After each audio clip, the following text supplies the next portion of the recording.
The Legend of Zelda series is known for its epic adventures, memorable characters, and timeless gameplay. But there's one entry that stands apart from the rest. Not just as a game, but as an experience that lingers in your mind long after you saved and quit. Today, I'm going to explain why Majora's Mask is the most unique Zelda game ever made, and why its story is so deeply affecting, and how its atmosphere, music, and time mechanics combine to create an experience unlike any other.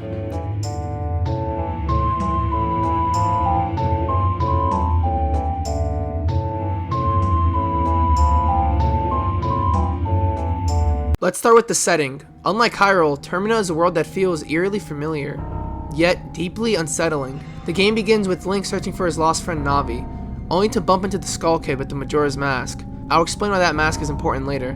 But basically, this little bastard steals our ocarina and our horse, so Link obviously chases him, only to fall into another world. And here it is where the game shows you that this isn't Ocarina of Time. It's a whole new game. Skull Kid straight up turns Link into a Deku Scrub. Yeah, those little annoying guys that shoot rocks at you. And from here, you meet the Happy Mask Salesman, the most creepy and mysterious character in any Zelda game. And he tells you about how the Skull Kid stole the Majora's Mask from him, and that the Majora's Mask is said to have been created by an ancient tribe known for its dark and twisted rituals, and that the mask itself was used in hexing rituals, and that it was so powerful and dangerous that the tribe ultimately feared it. They sealed it away to prevent its evil from spreading. So then he tells Link that he can get him out of that form if he can take the mask back from Skull Kid. So here it is where the game begins. As soon as you open the clock tower doors, you see it. The moon. This sets the tone for the entire game, a constant sense of dread and urgency that permeates every aspect of the experience. One of the most powerful aspects of Majora's Mask is its storytelling. The game is filled with stories of loss, regret, and the struggle to move on. Take, for example, the story of Darmani, the Goron warrior. Darmani was a hero among the Gorons, but he was met with a tragic end while trying to save his people. When Link meets Darmani's spirit, he's filled with regret and sorrow, feeling that he's failed his people. As you play the Goron lullaby to ease his pain and help him pass on, it's impossible not to feel the weight of his sadness. This is just one of many stories that make Termina feel like a world on the edge, filled with people trying to cope with their own tragedies. You encounter people dealing with loss in their own ways, whether it's the couple who finally reunite just before the world ends, or the father who refuses to believe that his daughter has turned into a Gibdo. Each story adds the sense of impending doom and makes you care deeply about the world you're trying to save. Now, on to the atmosphere. The atmosphere in Majora's Mask is unlike any other Zelda game, and a big part of that is due to the music.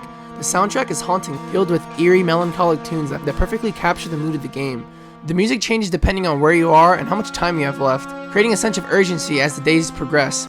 The Clock Town theme, for instance, starts off lively and bustling on the first day, but by the third day, the melody of the tune is all sped up, but there's this ominous tone in the back. There's two point of views I like to see this song from.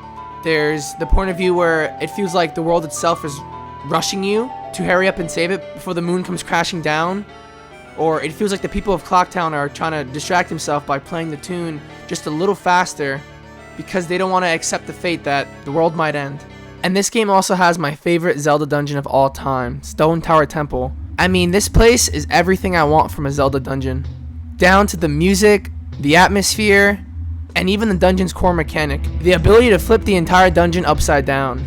This feature isn't just a gimmick, it's the heart of the dungeon design. The temple forces you to think in two dimensions.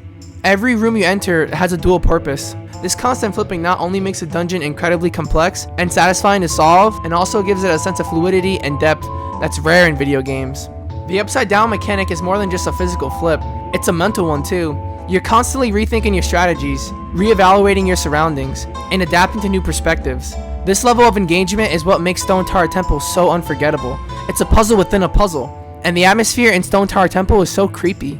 And much of that comes from its haunting soundtrack. The music is eerie, with the slow, almost mournful melody that echoes through the temple's ancient halls. It perfectly complements the dungeon's theme of duality, with its slow, deliberate pace, heightening the sense of mystery and foreboding as you delve deeper into the tower. The track captures the essence of the dungeon, an ancient sacred place that has witnessed countless ages pass, now slowly crumbling away. This atmosphere is further enhanced by the temple's visual design. The temple's agriculture is imposing and strange, filled with its statue, traps, and strange symbols that feel both otherworldly and ancient. It's this combination of music, design, and theme that makes Stone Tower Temple not just a challenge for your mind, but an experience that engages your senses and emotions as well. Stone Tower Temple is the pinnacle of what makes Majora's Mask such a standout game. The innovative upside down mechanic combined with the haunting atmosphere and brilliant soundtrack makes this temple not just my favorite Zelda dungeon, but one of the most memorable levels I've ever played in any game. It's a true testament to the creativity and depth that defines the best of the Zelda series. One of the most unique aspects of Majora's Mask is its time system. The game's 3-day cycle adds a layer of complexity that forces you to think differently about how you play the game. Every action you take, every decision you make, has to be weighed against the ticking clock. You're constantly managing your time, deciding which quest to tackle, which characters to help, and how to best use the time you have. But it's not just about rushing to the finish line. The time system also encourages you to explore, experiment, and learn from your mistakes. The ability to reset the clock with the Song of Time adds another layer of depth. You're not just playing against the time, you're learning how to master it.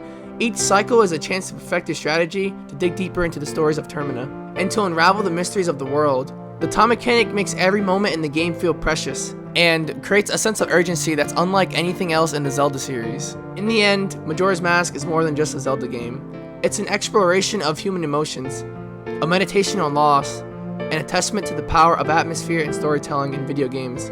It's a game that doesn't just challenge your skills, it challenges your perspective, your empathy, and your ability to cope with the unknown. That's why it stands out among all the other Zelda games, and why it remains one of the most unique and haunting experiences in gaming history.